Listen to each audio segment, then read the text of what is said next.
Hi there. Thanks for joining us on this edition of Writers Who Run. Today we have documentary photographer Sandy Steinbrecher here to talk about her photo book, The Salt Shed, which documents the preservation and transformation of Chicago's Morton Salt Warehouse into a lively, community-driven music venue. Sandy, in the intro of The Salt Shed, you mentioned how you kind of would notice the building while you were out cycling. How often are your creative projects connected to these observations that come to you while you're, out commuting, cycling, running? What's that like? I think that it's a good question because I definitely think that that outside time, whether it's running, cycling, hiking, really sort of frees your mind to take journeys that it might not during other times of the day. So, it's a way to kind of let go and, sort of be really in the present moment and actually observe to what is around you. And so I would say that with the old Morton Salt complex, which became the Salt Shed, and that's the subject of the book, the building, I noticed the building over time. And without knowing that much about it at the time, for many years, I commuted by bike and did that. It's an angled street in Chicago, so it's a very popular one.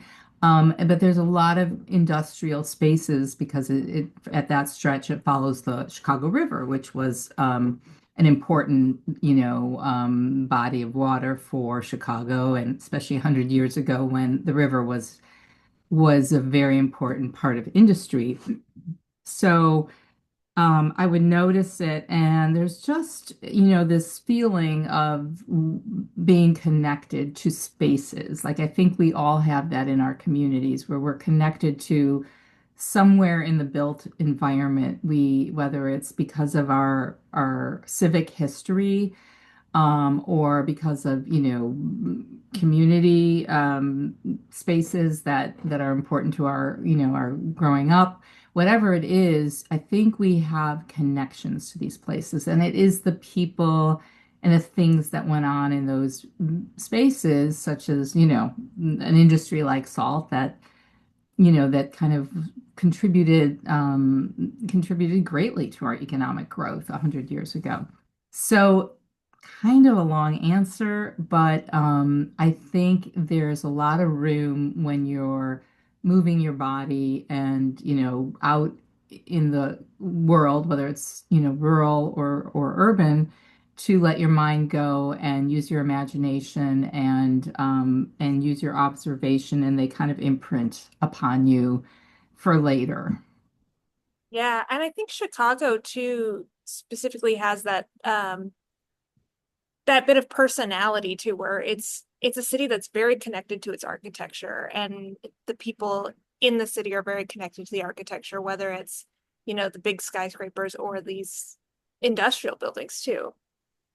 Absolutely. There's a whole range of architecture that we're kind of famous for here. And it is those industrial spaces that were really important in the early 1900s or 1880s, and then there are the grand civic buildings that we're all very famous for that people come to look at. But this is a city of inspiration for people who enjoy architecture, to any degree, whether you just love to look at it or walk among it, or whether you've studied it. And it is really a city that's known for its architecture and, great architecture and great art. But I think what's also really fun about the Chicago vibe is that, it's also a city of really working people. And so, you have the yin yang of the very, the culture and the art and the arts in general, which are, really important here. And there's, great, music communities and arts communities here. And then there's also this city of working people. Yeah, and the salt shed, I mean, it's just a perfect example of seeing that come together, right? It's kind of a story of labor in these different industries, right? From one industry to another. Absolutely, and that's one of the things that was so interesting to photograph, to observe and photograph was that I could see how it was done. And then I kept thinking how fascinating it was and how other people might really love to see that process that is normally not visible to us. Really, the invisible work of tradespeople and laborers that often goes either unseen or unnoticed because of the way it gets covered, by layers of gravel and concrete and paint and all the work that's done, all the craftsmanship of that kind of work is covered by the finishes and the things that are used to embellish the building or to enjoy it. So it was really wonderful to see the layers and to see what it took to get there, to be on a rooftop watching the iron workers and watching 1,000-pound beams of steel get put into place and then going underground with plumbers and electricians and being able to see how they worked and what they were doing. And there's really a certain kind of brain power that goes along with that too, that we don't always, I think isn't always clear about what and how this work is done. So it was a really great opportunity to showcase labor here in this project. Um, so speaking of that, I'd love to like uncover the layers of your creative process in putting the book together. What was that like selecting photos? I'm not a photographer. I have no clue how that sort of process works. Um, okay. And I So think I read somewhere you had taken thousands of photos. yes, Yeah, yes. So this is beautiful coffee table book. And I should have a couple of them out. I do have my copy right here. Oh, wonderful, wonderful. And there, for reference, there's about 136 photos in that book. Okay. And I took probably in almost 2 years about 100,000. So, editing kind of happens all along. There's many stages for me of editing my work. So, there's first round, a second round, a third round, and all that. And then once there's a story in place, each photograph has to serve the story in some way, right? And then it Yeah. also has to stand on its own too, because it has to be good enough and right, by itself, but then it also has to fit the story. So, um, I would like to first say that this project, is one that was extremely organic and kind of driven by the experience of being on site. So I didn't exactly know what I was going to do. I didn't set out with this plan, that I was going to execute. I had the opportunity, a very rare opportunity, to be on site and to have permission to photograph for myself. Nobody really needed anything in particular there or wanted anything. So I approached it just from a very, visual way at first. So getting there early in the morning and the beautiful, morning light hitting the rusted steel beams and, you know, using the light and the shapes and then the action and the activity to dictate what the story would be. And as I was photographing and the photos were coming, I saw that there was a really great story there. And then I started talking to people and recording little interviews and conversations. And so it grew from a very organic place and driven by by what was interesting to me, frankly. So then that was a whole process of just photographing for about a year. And then I started showing it to other photographers and to a friend who's a photographer, been a photo editor for years. I showed it to a few photo editors, and they were really encouraging about the work. And so then I started thinking about it as a story. And um, just worked through the themes that came out, worked through how it the narrative moved along because it seems kind of easy from the outside, like, oh, it was chronological, right?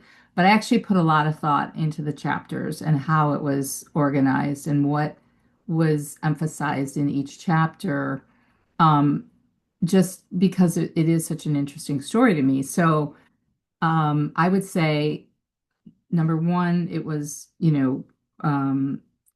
a project where I let really was able to let the story reveal itself and then work with it as I went along.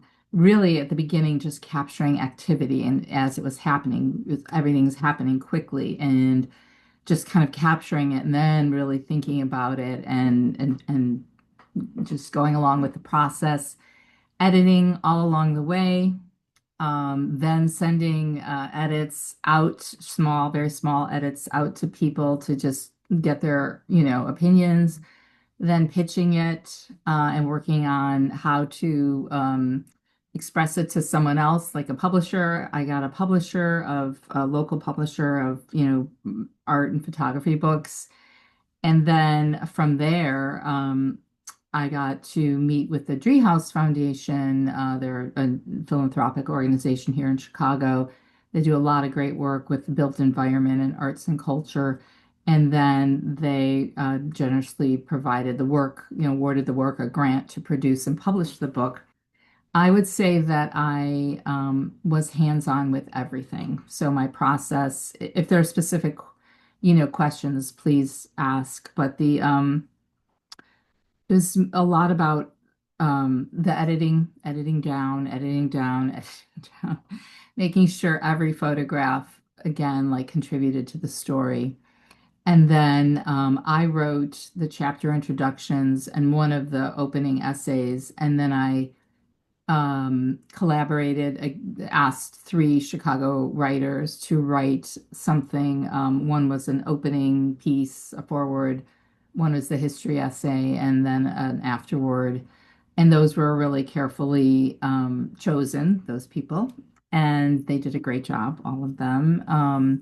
And we worked together, not that I wrote them at all, but just worked together so that what they wrote would really enhance the book and sort of my vision for what I wanted people to learn a little bit more about because it's obviously photo heavy and mostly visuals, but I think the text that's in there is it really enhances the stories. Yeah, the collaborative effect of the book really like shines through.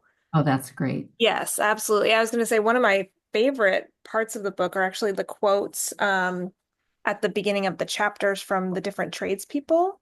Yes. Um, Again, just something that just nicely enhances the Yeah. story. Yeah. Yeah, and the chapter introductions were born out of the interviews and sort of more quotes that I had that I couldn't put in the book, but were good stories. And I tried to like help the stories emerge through those chapter introductions, and a way to sort of also see or feel what I was experiencing when I was on site.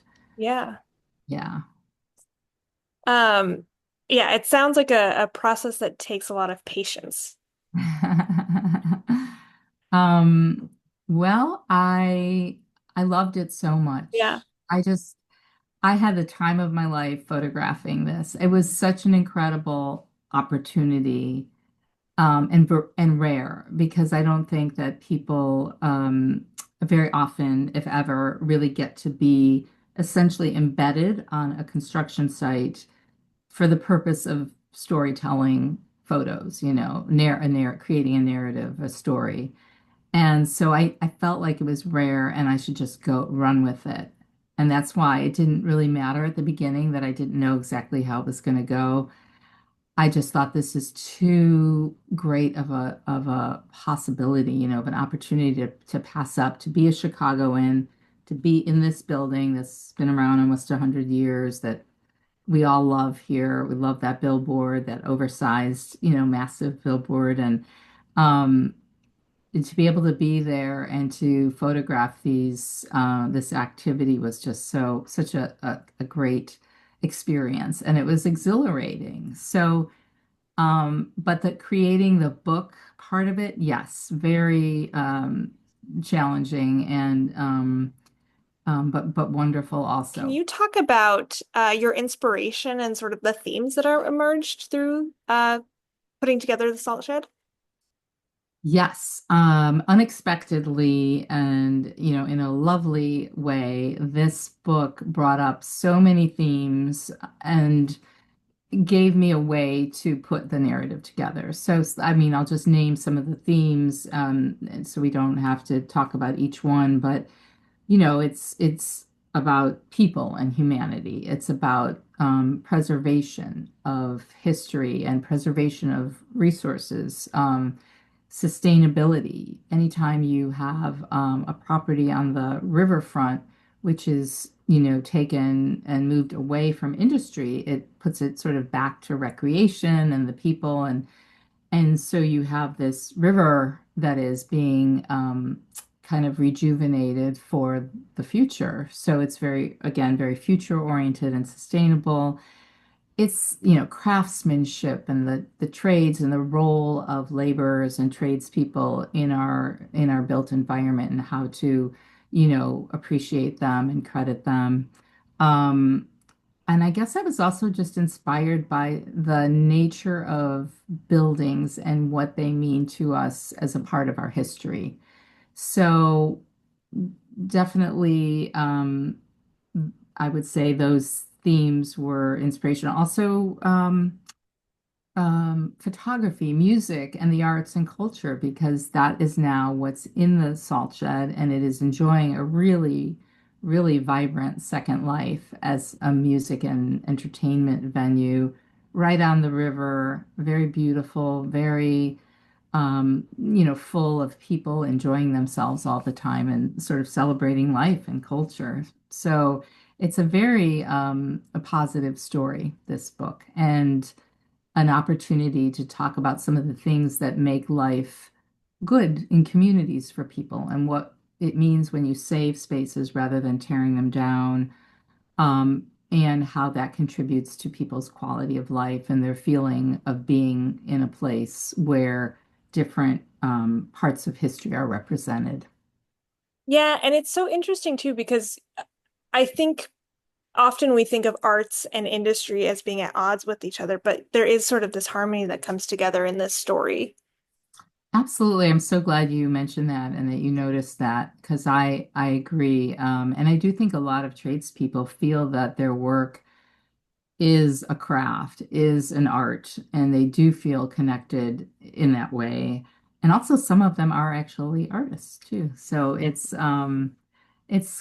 was a constant, you know, just influx of information and ideas and things that, things and experiences that I hadn't, had a chance to be involved with before. So I really, as I said, had a great time doing it, and really appreciated the collaboration of everyone I was involved with. When people allow you to photograph them, they are giving you something, and I think it's good to remember that it is sort of a type of collaboration. I mean, I did feel like I was doing it alone, but I really wasn't. Do you know what I mean? Oh yeah, definitely. Yeah. Yeah, it's very intimate, even though this is the workspace, right? There's still that like intimacy there. Yeah, exactly. So it was a very interesting mix. And I learned so much too. So that always feels good as an individual to be out there in the world doing something that you love and also learning and being challenged and being inspired. Yeah, absolutely. Amazing. Yeah. So you're also a runner. Yes. Yeah, so tell me a little bit about, how running serves you in your life and your creative process, if it does, if it doesn't. I don't see how it couldn't. I mean, Yeah. I've been a runner for I guess since I was, maybe in college or something, so many, many years. I ran. just all the different races, two marathons, was in running groups, was in a small running group of women for a bunch of years. Then thought I was done running because of, knee issues, but then was able to come back. So now I'm still a runner. And I would say that, again, to just sort of emphasize earlier, that it is a way to, sort of understand that anything is possible because when you are pushing yourself as a runner in any kind of activity that challenges you physically, you understand the connection to, the mental connection and emotional connection and all that. I don't know if I can say exactly how it serves the creative process, other than that it does sort of allow one to release, sort of the daily grind a little bit and help you maybe access your creativity, right? To sort of access some things that might be harder during a work day. Yeah, it's more of a, release. Is Yeah. that, yeah. Yeah. And also, I think it prepared me in certain ways for the way when you approach something that people also come together to do, or there are many people that do it, you might meet people from all walks of life. And that's always been something that's really interesting to me. When I was younger, I was a traveler. I went to school in Italy. And so I've always loved opportunities to meet people from, who might be really different from me. And that's with this Morton Salt Shed project. I was really had an opportunity to talk with people that I might not have crossed paths with had I not been on a construction site like that. So it was wonderful, to be outside the bubble, that we all, often just because we can't help it, lives have to, we can't always be, exposed to all kinds of folks. So that was a really nice bonus, I would say, too. Yeah, that's a really good point. I myself have been in plenty of running groups and you're right. I do meet so many different types of people out running. Those long runs and you're next to somebody who you're just running at the same pace and you maybe wouldn't have talked to them before and now you're talking to them for 2 hours and Yeah, yeah. yeah, that's a really great point. So what are you working on next? Well, I've been also working on another documentation project. There is a place, a tiny, beautiful place in Jackson Park, which is on Chicago's South Side. It is south of the Museum of Science and Industry, or the Griffin Museum of Science and Industry, and sort of situated across from where the future Obama Presidential Center will be. And the area was it's a Japanese garden and small. It's in, public space, so it's not a private garden or anything. The area was a gift from the country of Japan to the city of Chicago for the 1893 World's Columbian Exposition.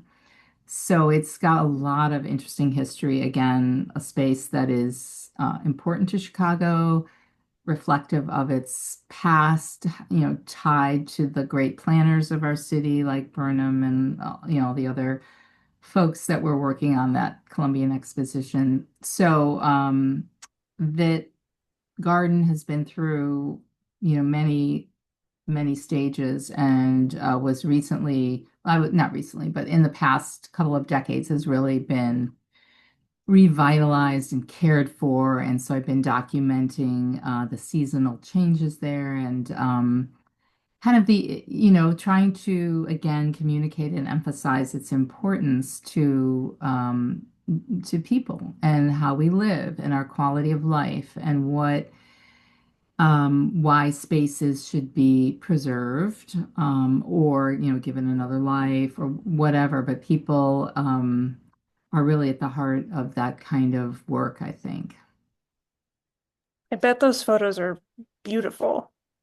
It's been lovely to be there. And the kind of funny juxtaposition was that I was sort of wrapping up at the salt shed when I started this project. So I would go from being on this, crazy construction site then to this garden and sort of doing very similar things, documenting the activity or what was lit beautifully that morning, or depending on the time of day, who was there or what was there, or the season, what was. So it was interesting because it was a very similar process at really different spaces. See, that also sounds like Chicago to me, very like the juxtaposition of you have the gritty side of the city and then you have Yep. beautiful parks and, beautiful waterfronts and yeah, Yes, I agree. I mean, that I think that Chicago is really interesting in that way too. yeah. Yeah. Yeah. So where is this going to be a book? Is it going to be a So, article? What's yeah. So, I have this archive of photos, and we just created kind of an internal piece for creating more awareness of the garden, and more support and more resources as the Obama Center gets close to being finished. It's so close to the Japanese garden, the Osaka garden, that it's probably going to be inundated with visitors as well. So it needs a little more, it needs some expansion and some improvements. So it's hopefully going to be a bigger book, a more kind of comprehensive look at the garden and its history and the seasons, and again, why like it's important to our city to have this little gem of a space. amazing. Yeah, Well, thank you for sharing that with me. We're going to move on to our rapid fire questions. got it. Okay, in one word, what would you say Salt Shed is about? People, humanity. Where's your favorite place to run in Chicago? I'm sure everyone says this, but I will concur that it is the lakefront. Our lakefront is so special and so beautiful. Where's your favorite place to run outside of Chicago? Key West. Ooh. If you could go on a run with any of the subjects you've photographed over your career, who would you choose? This is a tough one. So many of them are, just folks like us, just regular people who I photograph people who are doing something, building something, whether they're artists or educators or people in the community. And so I admire so much about what people bring to their communities because they want to be part of something bigger. They want to be part of a solution. And so, but if we're gonna have fun and imagine, Patti Smith. Oh, that's a great answer. And then what are you enjoying right now? What are you reading, watching, consuming?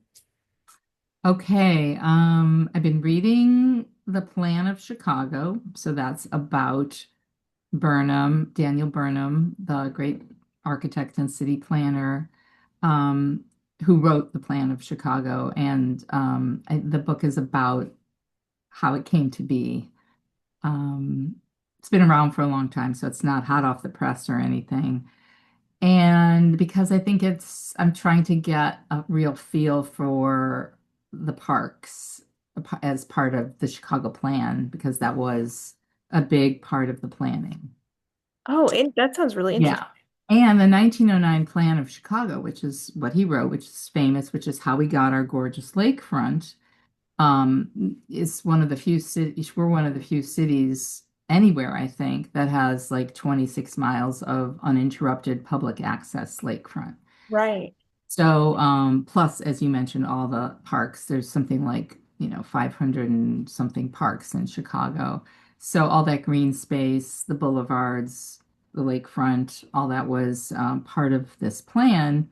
And Morton, who founded Morton Salt Company, was in the group of people, the civic group of, merchants who basically, owned much of what was the industry in the city 100 years ago they were responsible for him writing this plan and then getting it out to people and getting it passed and implemented. So it's all connected to me, to the parks, to Morton Salt, to Chicago. So I love those kinds of connections. And then right now, very currently, I am watching the new season of The Gilded Age. Thank you, Sandy, so much for joining me today. It was really great getting to know you and to talk about the salt shed. Thank you so much for having me, Melissa. It was a lot of fun to talk about it. And when you're in Chicago, let's go to the Salt Shed. Yes, I'd love to.